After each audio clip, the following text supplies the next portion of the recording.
और उसकी आदत है लड़की हर 2-2 साल में लड़कियां चेंज करने की। उसके फादर को भी पता है कि मेरा बेटा कैसा है। वो चौथी बार शादी कर रहा है, मैं इसको को रुकवाने के लिए आई हूँ। 2 बार मुझसे शादी किया, फिर बीच में एक लड़की से और शादी की।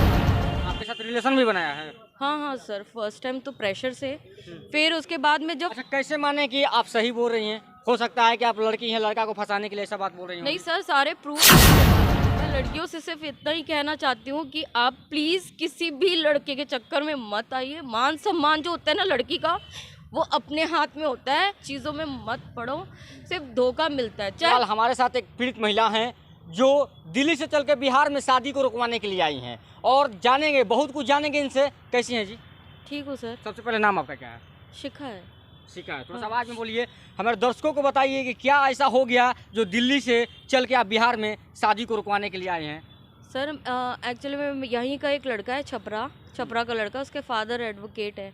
अब वो चौथी बार शादी कर रहा है, मैं इसको को रुकवाने के लिए आई हूँ। 2 बार मुझसे शादी किया, फिर बीच में एक लड़की से और शादी कर रहा था जो कि टूट गई जब उनको असलियत पता चली, और अभी ये चौथी शादी कर रहा है वो। 2 बार आपसे शादी किया था? हाँ 2 बार। तो आपसे पहले भी शादी किया था? हाँ, एक बार मंदिर में किया है, ऋषिकेश में। तो आपको पता नहीं था? शादी के लिए नहीं, ऋषिकेश में मेरे से शादी करने के बाद फिर वो यहाँ छपरा में शादी कर रहा था, जो कि मैंने कंप्लेन दिल्ली में दी थी, पोचनपुर थाने में। तब उसके फादर ने हम उसको वापस यहाँ भेज के दिल्ली, फिर हमारी 30,000 में शादी करवा दी। अच्छा, क्या प्रॉब्लम है कि आपको छोड़ के दूसरा से शादी कर रहा है? सर सिर्फ दहेज पैसा उसको चाहिए, और उसकी आदत है लड़की हर 2-2 साल में लड़कियाँ चेंज करने की। उसके फादर को भी पता है कि मेरा बेटा कैसा है, 2-2 साल में उसको नई नई लड़कियाँ चाहिए। ऐसा थोड़ी होता है सर, हर लड़की की एक रिस्पेक्ट होती है, हर लड़की का मान सम्मान होता है। ये तो उसके फादर मदर को सोचना चाहिए ना। और सिर्फ ब्राह्मण और राजपूत की के बारे में वो बोल रहे हैं कि ब्राह्मण तुम राजपूत हो, तुम किसी को मत बताओ, तुम सिंदूर मत लगाओ। ये सब कौन सी बात है? जब शादी होगा तो सिंदूर लगाइए ना कीजिएगा जी। हाँ नहीं, वो सारी चीज़ें वो मना कर रहे थे सर। वो मेरे को बोलते हैं मैं सामाजिक तौर पे शादी करूँगा। मेरे पापा को काफ़ी प्रेशर किया एनफील्ड के लिए। कभी बोलते हैं 8 लाख दे दो, जो हमारा खर्चा हुआ है लड़के की शादी में वो दे दो। ये सारी चीज़ें हमारे प्रेशर, हम लोग को बहुत प्रेशर देने के बाद मेरे पापा जो थे वो ज़मीन, मेरे पापा चल नहीं पाते, मेरे पापा मेरे नाम की जो ज़मीन है वो बेचने के लिए आए थे हम लोग। और ये तब दिल्ली में अकेले ही था। जब मैं वापस आई तो मैंने देखा कि मेरी मम्मी की ज्वेलरी और कैश लेके वहाँ से भाग गया है ये। कैश और ज्वेलरी भी लेकर भागा है? हाँ हाँ, कैश और ज्वेलरी लेके भी भागा है वो। मतलब आपके साथ रहता था रूम पे क्या?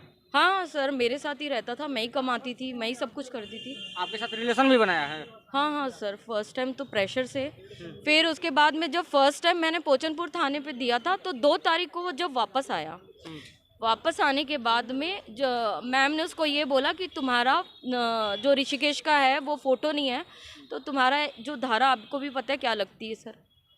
वो उसने फ्लाइट से उतरा होगा और वो रूम में आने के बाद में उसने जस्ट टिपिकली वही धारा करी है, 376 वाला पूरा काम किया। बोलता है जा तू जो तेरे को कंप्लेन करना है कर, मेरे फादर हैं एडवोकेट, वो तू कुछ नहीं कर सकती। हाँ उनका फादर वकील है? हाँ वकील हैं, और उसके भाई है एक मोहित करके, वो मेरे को धमकी दे रहा है कि इन लोग की दाऊद इब्राहिम से पहचान है, सिवान में कोई गंगा है वहाँ पे तुमको काट के फेंक देंगे, तुम यहाँ मत आना। फिर भी मैं बहुत मुश्किल से, बहुत उससे, जब इसके फादर ने मुझे बुलाया कि जब मैं 2 मंथ्स की प्रेग्नेंट थी तो उसके फादर ने मुझे बेवकूफ़ बना के फिर से बुलाया। बुलाने के बाद में उन्होंने मेरे को पेपर में साइन करवाया और फिर मुझे लात वात मार के भगा दिया। अच्छा, प्रेग्नेंट भी हो गई थी? हाँ 2 मंथ्स की थी सर। तो मतलब आप दिल्ली से आई हैं शादी को रुकवाने के लिए, क्या सोच के आई हैं? क्या उनके साथ फिर रहना है? सर देखिए, लड़की की एक रिस्पेक्ट जो होती है बहुत मायने रखती है, और हमारे जो कस्टम है, हम, मैं भी एक राजपूत हूँ, मैं उससे पहले एक लड़की हूँ, लड़की के लिए बहुत बड़ी मायने रखता है रिस्पेक्ट। तो अगर मुझे अच्छे से रखेंगे, मान सम्मान से रखेंगे तो मैं बिल्कुल रहूँगी।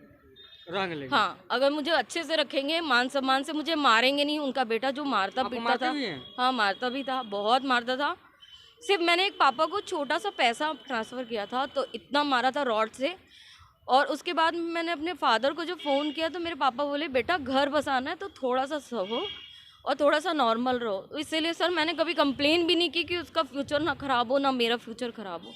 और मुझे नहीं मालूम था कि इन लोग की इतनी प्री प्लानिंग चल रही थी मेरे लिए।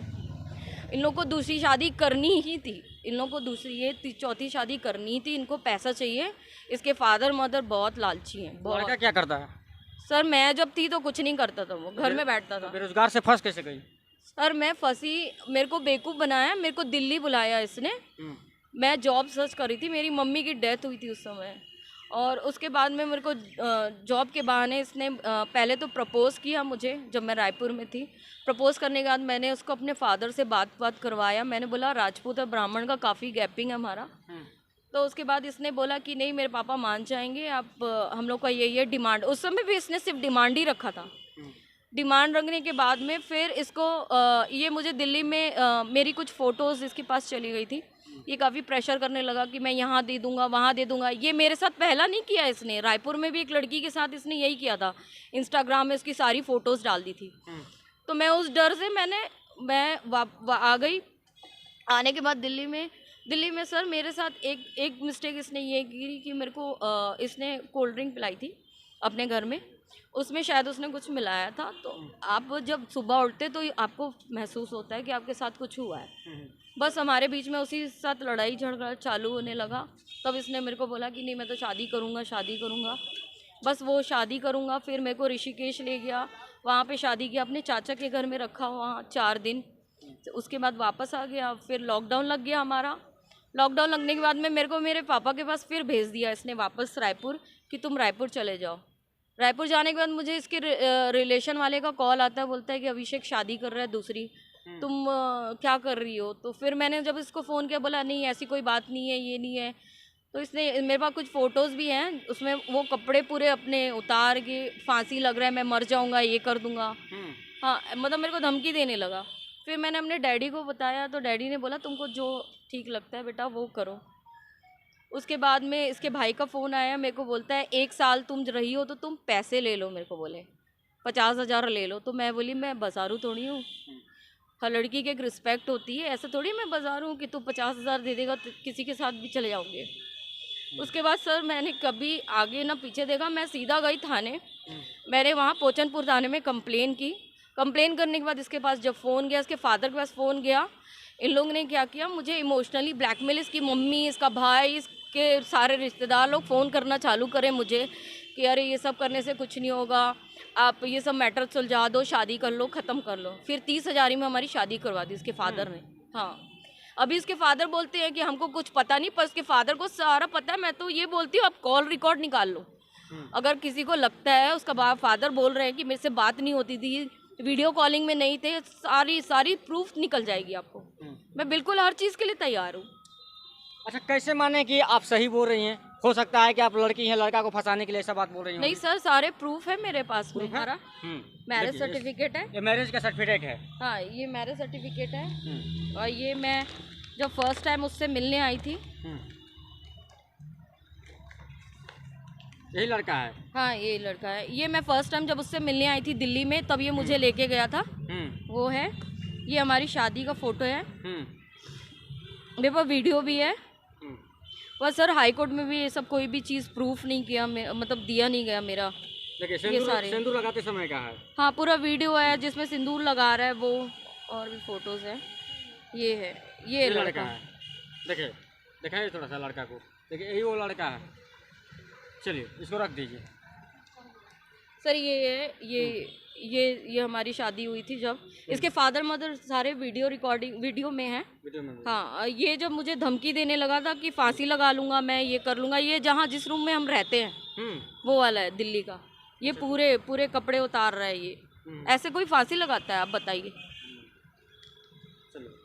तो आगे का आपका क्या प्रोग्राम है? सर मेरे पास और भी प्रूफ थे, इसने मेरे फ़ोन को फॉर्मेट मारा है। अगर कोर्ट ऑर्डर करेगी तो सारे प्रूफ और निकल आगे क्या करना है? आगे आप जा रही हैं छापरा में, आगे थोड़ा सा प्लानिंग। सर यहाँ पे महिला समाज की वीना मैम है जो कि मेरे को एक सपोर्ट कर रही है। मैंने उनको बताया अपनी प्रॉब्लम कि मेरे साथ में ऐसी चीज़ हुई है, मुझे जान से धमकी मिली हुई है।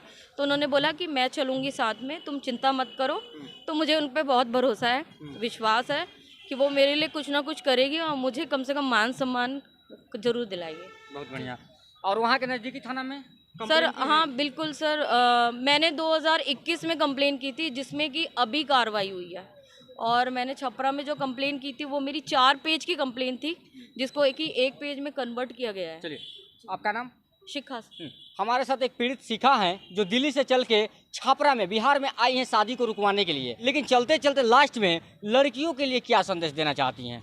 मैं लड़कियों से सिर्फ इतना ही कहना चाहती हूँ कि आप प्लीज़ किसी भी लड़के के चक्कर में मत आइए। मान सम्मान जो होता है ना लड़की का, वो अपने हाथ में होता है, और आप अपने माँ बाप के लिए सोचिए, क्योंकि मान सम्मान जो होता है ना सबसे बड़ी चीज़ होती है। पैसा बड़ा चीज़ नहीं होता दुनिया में। अगर आप मान सम्मान से जी रहे हो तो आपको कोई भी लड़का मिल जाएगा, पर ये सब चीज़ों में मत पड़ो, सिर्फ धोखा मिलता है। चाहे लड़का हो चाहे लड़की हो, कोई भी हो, मत पड़ो ये सब चीज़ों में, क्योंकि ये सब चीज़ें सिर्फ बर्बादी देती है और आपको बदनामी देती है और कुछ भी नहीं देती। कुछ भी नहीं देती है। फिलहाल चलते चलते आप लोग कमेंट बॉक्स में अपना राय जरूर दीजिएगा कि इनको इंसाफ मिलना चाहिए कि नहीं मिलना चाहिए। ये दिल्ली से चल के बिहार में आई हैं और सिर्फ शादी को रुकवाने के लिए।